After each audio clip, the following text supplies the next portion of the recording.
Last summer, my neighbor dedicated an entire 30-foot row of his backyard to potatoes. He dug the trenches in April, hilled them twice through June, watered them all season, and pulled up about 40 pounds come August. 40 pounds, from 30 feet of prime garden space. That same summer, I harvested just under 80 pounds of potatoes from a structure that took up 4 square feet. 4. About the size of the card table you'd set up for the kids at Thanksgiving. He stood there looking at my pile. Then he looked at his. Then he said, "That's not possible." It is possible.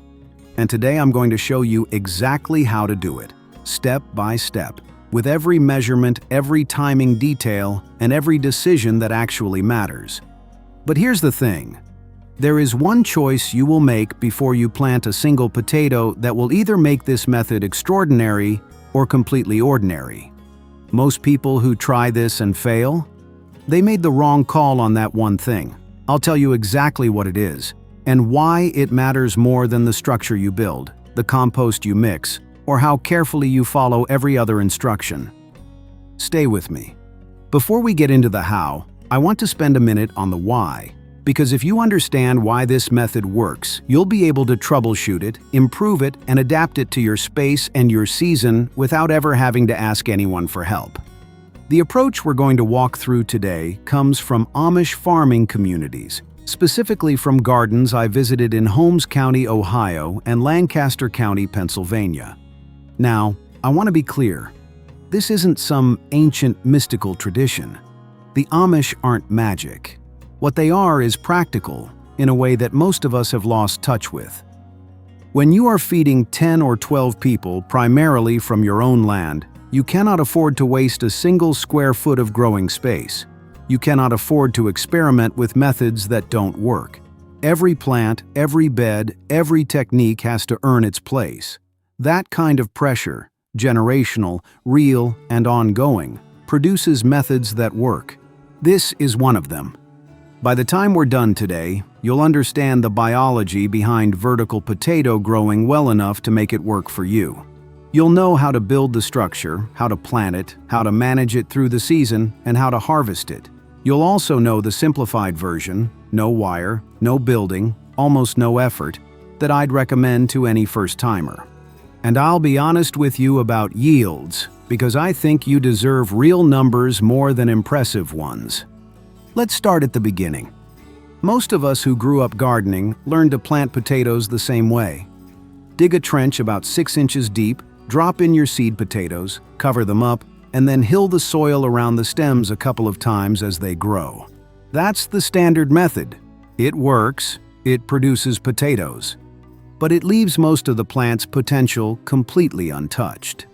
Here is what textbooks and YouTube videos almost never explain, and what I only understood clearly after watching Amish gardeners and then going home and reading up on the actual plant science to confirm it.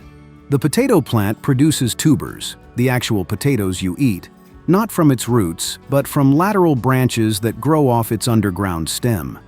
These branches are called stolons. They're horizontal, whitish, thread-like shoots that extend out from the buried stem in every direction. The tip of each stolon swells and becomes a tuber. Every single potato on your plant started as the tip of a stolon. Now, here is the critical part. Stolons only form on stem tissue that is underground. If the stem is above the soil, above the surface, exposed to light, that section of stem produces leaves and more stem, not stolons. The moment you bury a section of stem, the moment you cover it with soil or straw or compost, that section of stem is triggered to produce stolons instead of shoots. And each one of those stolons has the potential to become a potato. In a traditional row garden, you bury maybe 6 inches of stem when you plant. You hill once or twice, and maybe add another 6 to 8 inches of buried stem over the whole season. That gives the plant a limited zone of stolon-producing stem, maybe 10 to 14 inches total if you're disciplined about hilling.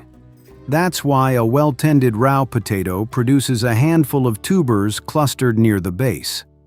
The Amish tower method takes that same principle and extends it vertically. You start with buried stem. Then, as the plant grows upward, you bury more stem, then more again. By the end of the season, you can have 2 to 3 feet of buried stem length, and stolen production happening at every level throughout the tower, from bottom to top. More buried stem, more stolens, more potatoes. That's the whole secret. Everything else, the wire cylinder, the straw, the compost, the layering schedule, is just the delivery system for that one biological fact. Once you understand it, the method stops feeling like a trick and starts feeling like obvious physics. But here is where that open loop I mentioned comes back in. Because if you think you can just take any potato variety, drop it in a tower, and watch the stolens multiply, there is a detail that will quietly ruin everything. And it's the one mistake I see in nearly every failed tower I've heard about. We'll get there in just a moment. First, I want to paint a picture of what this system looks like in its best form, because it's worth understanding what you're building toward. Imagine a wire cylinder, about 2 feet in diameter and 3 feet tall. It's sitting in a sunny spot in your backyard, maybe next to the fence or along the south wall of a shed. Inside it is a column of loose, dark, moist compost and straw. The potato plants growing out of the top look healthy. Deep green, full-leafed, starting to flower. It looks almost unremarkable from the outside. Then harvest day comes. You cut the wire ties, unroll the fencing, and the whole column just softens and opens up. And you start to find potatoes. Not at the bottom where you'd expect them. At every level. Down near the ground, potatoes the size of your fist. In the middle, a whole layer of them. Near the top, smaller ones still filling out. You're pulling potatoes out of straw with your bare hands, not digging, not sifting dirt. Just finding them, one after another, while your kids are on their knees next to you doing the same thing. That is what this method looks like when it works. Now let me show you how to make it work. This is the detail that separates the people who harvest 60 to 80 pounds from the people who harvest 10 to 15 and conclude the method doesn't work. Potato varieties are broadly divided into 2 types based on how they produce tubers. The first type is called determinate. A determinate potato sets all of its tubers in a single concentrated layer near the base of the plant at a fixed point in its growth cycle. Once that layer is set, the plant is done producing tubers, regardless of how much more stem you bury, regardless of how tall you hill it. If you keep adding compost and straw around a determinate variety, it does not produce more potatoes at the higher levels.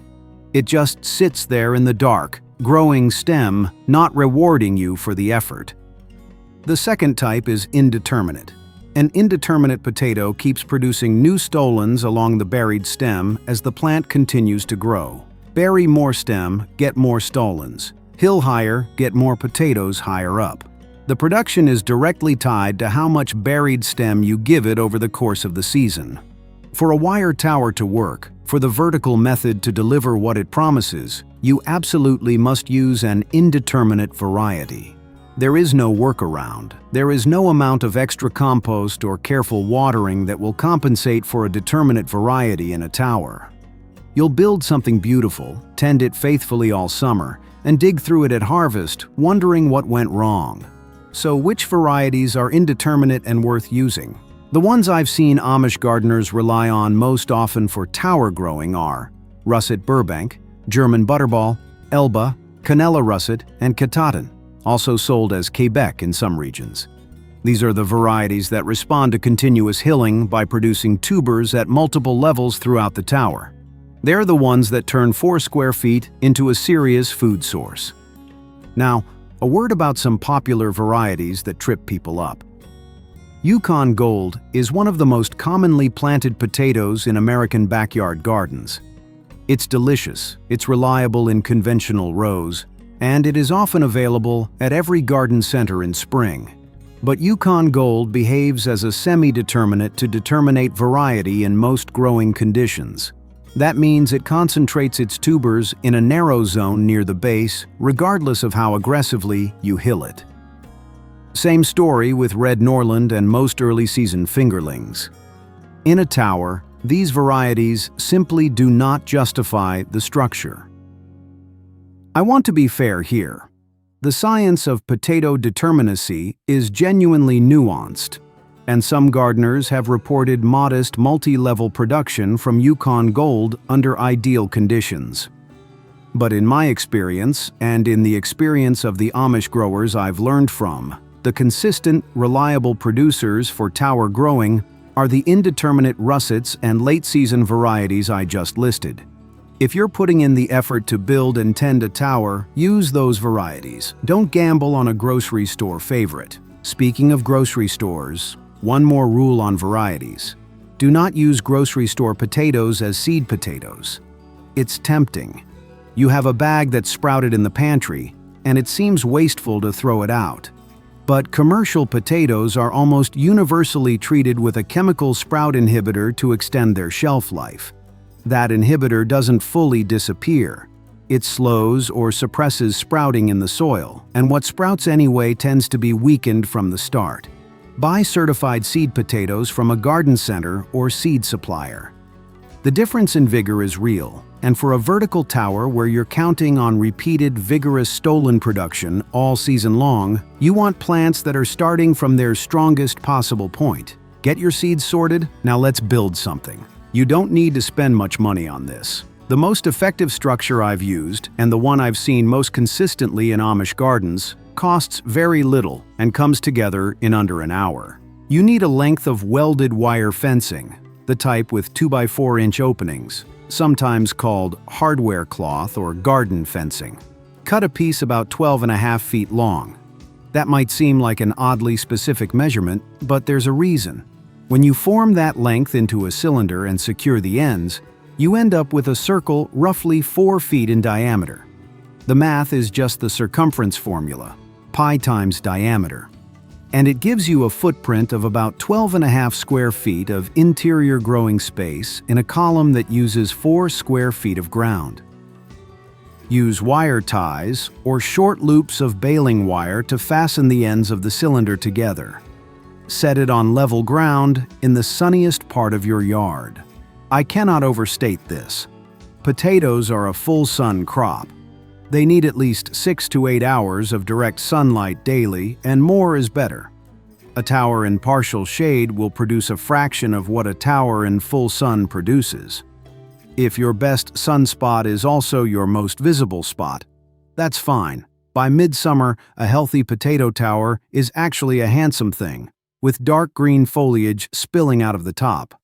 Once the cylinder is standing, line the inside bottom 12 inches with straw, pressing it firmly against the wire walls all the way around.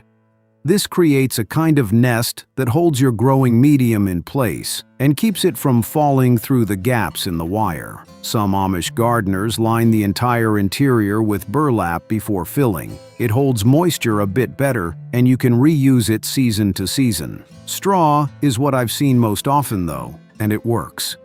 Now, what if you don't want to build a cylinder at all? That's fine. The principle works in almost any tall container with drainage. A 55-gallon drum with drainage holes drilled in the bottom and sides works very well. The enclosed walls actually help retain moisture through hot stretches. Large plastic trash cans, stacked tires, wooden frames made from 4 pallets wired into a square, all of these work. What matters is that the walls go up at least 3 feet, that water can drain freely from the bottom, and that the interior is wide enough to space 4 to 5 seed potato pieces per layer comfortably. One structural note worth making, especially if you're in a zone with heavy summer rain. Make sure the base of your tower is not in a low spot where water pools. The growing mix we're using drains well, but if you set the tower in a depression that collects standing water, you'll get rot. Level or slightly elevated ground is ideal. Before we get into the planting and hilling process, I want to say something.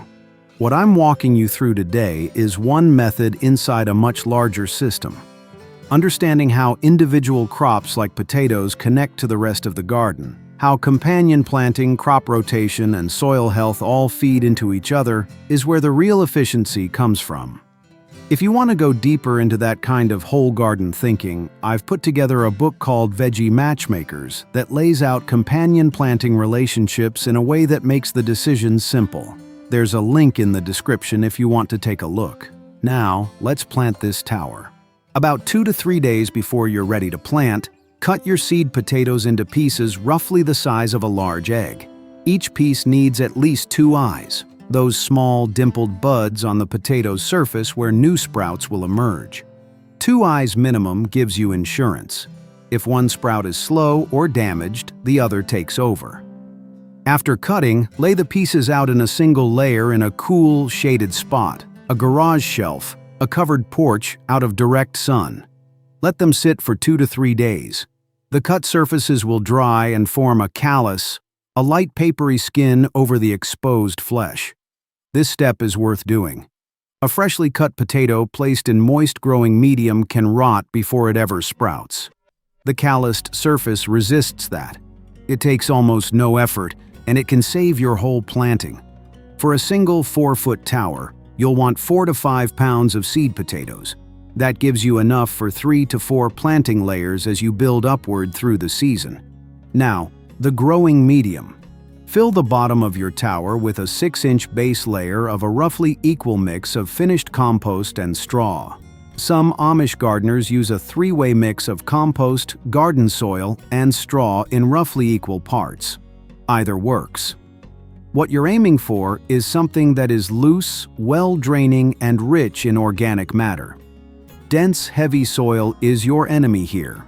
It compacts under repeated watering, restricts stolen growth, and holds water in a way that promotes rot. The straw keeps things airy. The compost feeds the plant. The balance between them matters. Once your base layer is down, place 4 to 5 seed potato pieces on top, evenly spaced, eyes facing upward. Cover them with another 4 to 6 inches of the same compost and straw mix. Water thoroughly until the material is evenly moist all the way through, not waterlogged, not just damp on the surface. You want moisture reaching every level. That's your starting layer. The tower sits at about 12 inches tall. Now, you wait. Within 1 to 2 weeks, depending on your soil temperature, and soil temperature is the thing that actually controls potato sprouting, not air temperature, so give it time if spring is running cold. You'll see green shoots emerging from the surface, maybe one, maybe several.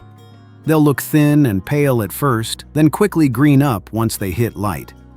Here is where the conventional gardener stops engaging with the process. You'd hill once when the stems are about 6 inches tall, maybe do it again 2 weeks later, and then let the plant run on its own until fall. That's not wrong. That's just leaving most of the yield in the ground. The Amish tower method keeps hilling, repeatedly and aggressively until the tower is full. Here's the timing. Once those green shoots are standing 8 to 10 inches above the current surface level of your growing mix, it's time to add another layer. Pile on 4 to 6 more inches of your compost and straw mix all around the stems, leaving only the top 3 to 4 inches of green foliage exposed above the new surface. You are burying most of the stem. That buried section is now triggered to produce stolons. Each one of those stolons is a potential potato. You'll repeat this cycle 3 to 4 more times over the growing season, adding a new layer every 2 to 3 weeks as the stems reach that 8 to 10 inch threshold above the new surface. Each time you add a layer, you're adding another level of potential production to the tower. By the final hilling, your tower should be standing about 3 feet tall and packed with layers of developing tubers from the base all the way up. For timing reference, in most of growing zones 5 through 7, you'll plant your tower 2 to 3 weeks after your last frost date, once the soil has reached about 45 degrees Fahrenheit at planting depth. A soil thermometer costs a few dollars and removes all guesswork. It's worth having. The first hilling happens about 3 weeks after sprouting. After that, your hilling every 2 to 3 weeks is needed. The full hilling cycle, from planting to final layer, takes roughly 10 to 12 weeks. If you garden in zones 3 or 4, plant a little later. Expect your schedule to be slightly compressed, and choose a variety with a shorter days to maturity where possible. In zones 8 and 9, you can start earlier in the season and may get an extra hilling cycle, which in practice means one more level of potential production in the tower. There is a mistake I need to flag here because I made it myself the first time, and I've heard from many other gardeners who made it too. The mistake is being too gentle with the hilling. It feels counterintuitive to bury green, growing plant material under 4 to 6 inches of compost. The plants look healthy and alive. You're covering them up. It feels wrong. Do it anyway. That green foliage will push up through the new layer within a week or so. The buried stem is doing exactly what you want it to do, producing stolons. The visible portion of the plant is fine. You're not harming it. You're directing its energy. Be bold about the hilling. Leave only the top few inches of growth exposed each time. That discipline is what builds the yield. I'll say this plainly. Watering is the single biggest variable between a good harvest and a great one. And a vertical tower has a fundamentally different moisture dynamic than an in-ground bed. Understanding that difference is what keeps you from making the mistake that cost me a significant portion of my first tower. In a traditional potato row, the plant is surrounded on all sides by the thermal and moisture mass of the garden soil. The earth holds water. It releases it slowly. It buffers the roots against the quick swings of wet and dry that can stress a plant between waterings. A wire tower doesn't have that buffer. The compost and straw mix inside the cylinder is exposed to air on all sides through the wire mesh. In warm weather, with a breeze, that mix can lose moisture from the outside in quite quickly. You might water deeply on a Tuesday and find the outer layer of your tower bone dry by Friday. Meanwhile, the center is still moist. The roots and stolons developing at the edges, where most of the tubers are forming pressed against the straw lining, are stressed. Stress from inconsistent moisture does specific, measurable damage to potatoes. It causes a condition sometimes called hollow heart, potatoes that are smaller than they should be, with rough, cracked skin or actual hollow spaces inside. It produces knobby, misshapen tubers that are harder to store and less pleasant to cook. Consistent moisture produces smooth, full, dense potatoes with good skin that store well. Here is the check I use, and it's simple enough for anyone. Every 2 days during warm weather, push your finger into the compost mix at the edge of the tower about 3 inches deep. If the mix feels dry at that depth, not just cool, but actually dry and crumbly, water thoroughly. Water until you can see moisture working through the straw at the very base of the tower. That's how you know you've reached all levels. In hot, dry stretches, mid-July in most of the country, that might mean watering every other day. During cooler or rainy periods, twice a week is typically enough. The point isn't a fixed schedule. The point is consistent moisture throughout the growing medium. Check it.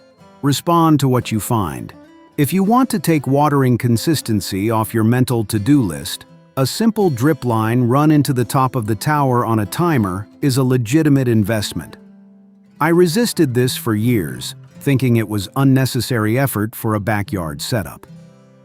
Now, I wish I'd started earlier. On a hot July week when life gets busy, a drip timer is the difference between checking the tower every day and not worrying about it. For the base feeding, the finished compost in your growing mix does most of the nutritional work. A well-made compost, whether you made it from kitchen scraps and yard waste or bought it from a garden center, contains the broad spectrum of nutrients that potato plants need. You don't need to add a lot on top of that. But if you want to give your tower an edge during the heavy growing phase, a side dressing of balanced organic fertilizer every 3 to 4 weeks during active growth is helpful. Balanced means roughly equal nitrogen, phosphorus, and potassium, something like a 5-5-5 or 4-4-4 formulation. Or a drench of compost tea, compost steeped in water for 24 to 48 hours and diluted, applied at the base of the tower every few weeks. Now that nitrogen mistake I mentioned. Nitrogen is the nutrient that drives leafy, green, vigorous above-ground growth. Potatoes need nitrogen, but they don't need a lot of it relative to phosphorus and potassium, which support root and tuber development. If you push nitrogen heavily, if you use a high nitrogen fertilizer or add a lot of fresh, uncomposted manure to your growing mix, the plant responds by pouring energy into beautiful, lush foliage above ground. Big leaves, strong stems, an impressive-looking plant, and very ordinary tubers underneath. This is a real phenomenon, and it catches gardeners who are used to treating their vegetable beds to heavy, nitrogen-rich compost or fertilizer. For potatoes specifically, and especially in a tower where you want maximum stolon and tuber production, balance matters more than richness. Don't overfeed. Let the plant put its energy where you actually want it, underground.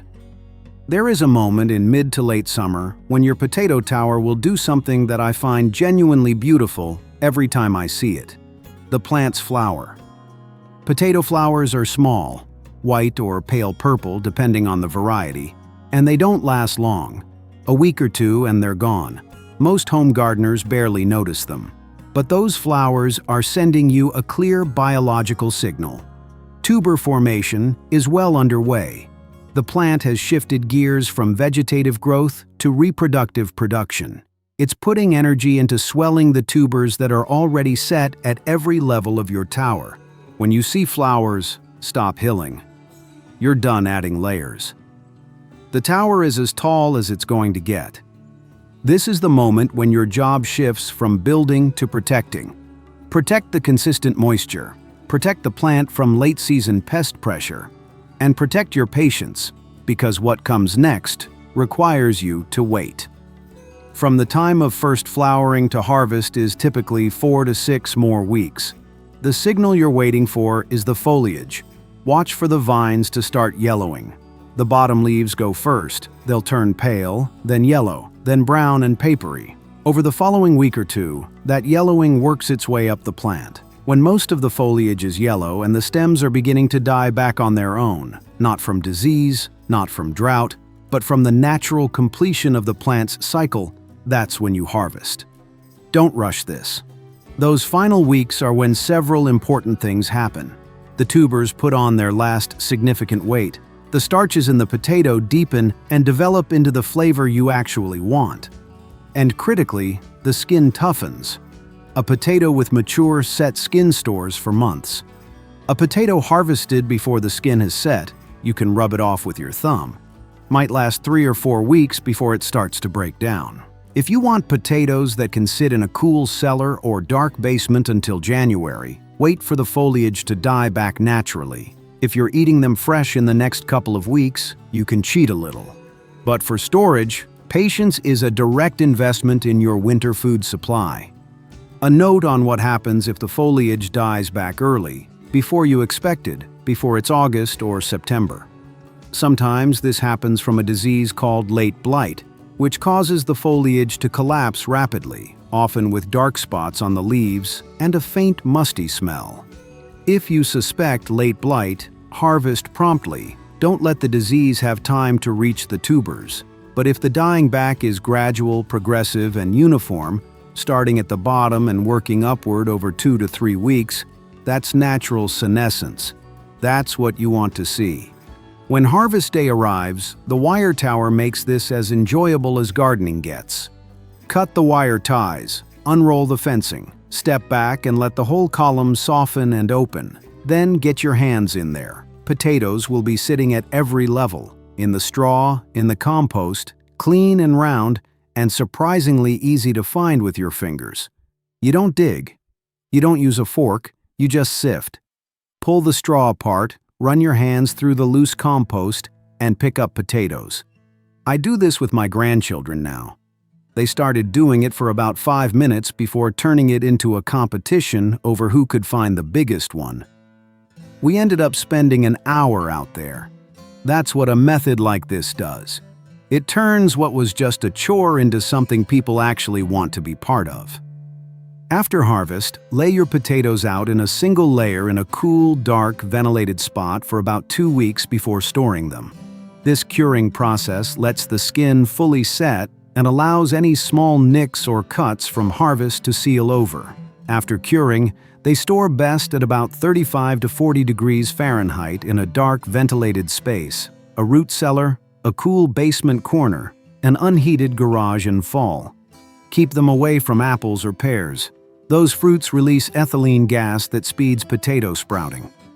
If you're watching this and thinking about building your whole backyard food system, not just one crop, but the whole loop, there's a community of people doing exactly that right here on this channel. We call it the family yard kitchen approach. Garden, chickens, compost, kitchen, all working together. If you're on that path, comment the word "grow" below. I read every single one. And hit subscribe so you don't miss what's coming next. We've got a video on companion planting combinations that actually work coming soon, and it connects directly to what we're talking about today. Everything I've described so far involves building a wire cylinder, mixing compost, and managing a 3-foot structure through the season. That is absolutely worth doing. But it's not the only way to use this method. The simplest version I've ever seen doesn't use wire, containers, compost, or any construction at all. Just straw. And I watched it produce around 50 pounds of clean, undamaged potatoes from a 2-by-2-foot patch of ground. Here's how it works. Choose a spot that gets full sun. Lay 4 seed potato pieces directly on the surface of the ground in a roughly 2-by-2-foot square, eyes facing upward. Nothing fancy. Then cover them with about 8 inches of loose straw, the kind that comes in bales for garden mulching, not hay, not grass clippings. Straw. That's the entire starting setup. When the sprouts push up through the straw and reach 8 to 10 inches tall, add another thick layer of straw over the top, covering most of the green growth and leaving only the top few inches exposed. Repeat this 3 more times over the season, building a mound of straw that ends up about 2.5 feet tall by the time you're done hilling. The straw does something elegant and surprisingly effective. It keeps the developing tubers in complete darkness, essential for quality potatoes since tubers exposed to light turn green and become mildly toxic. It holds moisture better than you'd expect for a loose, airy material. And it decomposes slowly enough to maintain its structure through the growing season without collapsing into a soggy mat. At harvest, you don't dig at all, you just pull the straw apart. The potatoes are sitting right there, nestled in the layers, clean and dry, and undamaged by a shovel. The whole harvest can take 5 minutes. Now, does the straw-only method out-yield the wire tower with compost? No. The tower does better, probably because the compost mix provides richer nutrition over a longer season. My wire towers have consistently outproduced my straw mounds by 20 to 30 pounds per structure. But the straw method is so easy, so forgiving, and so accessible, all you need is some open ground, a few seed potatoes, and a bale of straw, that it's where I send every first-time grower. If you've never done this before, start with straw. Set up a mound this spring. Tend it through the season, pull it apart in late summer, and feel what it's like to find potatoes at every level of the pile. Once you've felt that, once you've understood in your hands what the biology is actually doing, building a wire tower the following year feels like a natural next step. One improvement that narrows the gap between the straw method and the tower significantly. Add a small handful of balanced organic fertilizer to each straw layer as you build up. The straw itself provides minimal nutrition. The soil underneath provides some. But that light feeding at each level gives the plant what it needs to produce aggressively all the way up the mound. It takes maybe 2 extra minutes per hilling cycle, and it matters. Some people ask whether straw from the previous season can be composted and used again in the garden. Yes, straw that's been through a potato season, mixed with a bit of soil and any decomposed material from the mound, makes excellent compost or mulch material. Don't throw it out. Add it to your pile. Let me talk numbers with you directly because I think honest expectations are more useful than impressive ones. The title of this video says 100 pounds. That number is real. I've spoken with Amish gardeners who hit it consistently with mature russet Burbank towers in good growing seasons, meaning good sun, consistent water, quality compost, and a long growing window. It's not a made-up number. My own best harvest from a single tower is just under 80 pounds.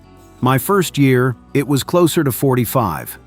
For a first-time grower, someone building their first tower, starting with their first batch of certified seed potatoes, finding their way through the hilling cycle and the watering rhythm, a realistic expectation is 40 to 60 pounds from a single 4 square foot tower. That is, to be clear, still a remarkable number. 40 to 60 pounds of fresh potatoes from 4 square feet of yard.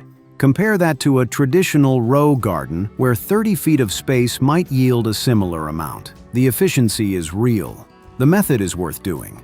But I'd rather you start with grounded expectations and end up pleasantly surprised than start with an expectation of 100 pounds and feel like something went wrong when you pull up 65. Here's what actually drives the number up year over year. The first variable is variety selection. If you tried a semi-determinate variety your first season and didn't get multi-level production, switching to a true indeterminate like russet Burbank or German butterball will make an immediate, dramatic difference. The second variable is compost quality. The first year, most people use store-bought compost because their homemade pile isn't ready or isn't rich enough. By year 2 or 3, if you've been composting your kitchen scraps, garden waste, and chicken manure. If you have birds, your homemade compost is significantly more alive and nutrient-dense than anything in a bag. Plants grown in living compost produce differently than plants grown in sterilized commercial product. It shows. The third variable is just experience. You understand the hilling cycle now. You know what 8 to 10 inches of growth looks like before you add the next layer. You know the 3-inch finger test for moisture. You know to stop hilling at first flower. That accumulated intuition, the kind you can only build by doing something once, is worth 10 pounds of potatoes by itself. Improve your technique each year and the numbers climb. Most experienced tower growers I've spoken with hit 60 to 80 pounds reliably by year 3. The path from 45 pounds to 80 pounds isn't mysterious. It's just practice, better inputs, and the confidence that comes from knowing what you're doing. Let me leave you with the simplest possible version of what we covered today, because if you strip away all the measurements and timing and variety names, there is one sentence that explains everything. Buried stems make more potatoes. The wire cylinder, the straw, the repeated hilling, every part of this method is just a way to give the plant more buried stem to work with, at more levels, over a longer period of time than conventional row planting ever could. The Amish didn't invent potato biology. They just paid close enough attention to it, under enough real pressure, to find the most efficient way to work with it. That's the lesson worth keeping. You now know how to build a tower, choose the right variety, plant and hill correctly, manage water and feeding, read the signs of a healthy plant, and harvest at the right time. You know the straw-only shortcut for getting started fast, and you know what honest first-year yields look like. You have everything you need to grow more food from less space than you probably thought was possible. And if this is part of a larger project, building a real backyard food system, growing more of what your family eats, cutting the grocery bill, or just feeling more capable in your own yard, then one potato tower is a very good place to start. It's manageable, it's visible, it pays off in a single season, and it teaches you things about plant biology that will change how you garden across the board. Food security doesn't start with a 5-year plan. It starts with 4 square feet, a bale of straw, and a few seed potatoes. Comment spuds below if you're planting a potato tower this season. I genuinely want to know how it goes. And if you've already tried this method, whether it worked beautifully or you ran into something unexpected, share it in the comments. That conversation is where this channel is most useful. If you want to go deeper on building a garden that works as a whole system, companion planting that actually reduces pest pressure, crop rotation that builds soil health year over year, take a look at Veggie Matchmakers. It's the companion planting guide I put together after years of learning and testing. The link is in the description. And if companion planting is the next piece you want to tackle, and it absolutely should be, because the right neighbors can protect your potatoes and every other crop in your yard, I've already done a deep dive on the best and worst companion plants specifically for tomatoes in small gardens. Tomatoes and potatoes are in the same family, so a lot of what works there applies directly to what we built today. That video is queued up for you right now. I'll see you there.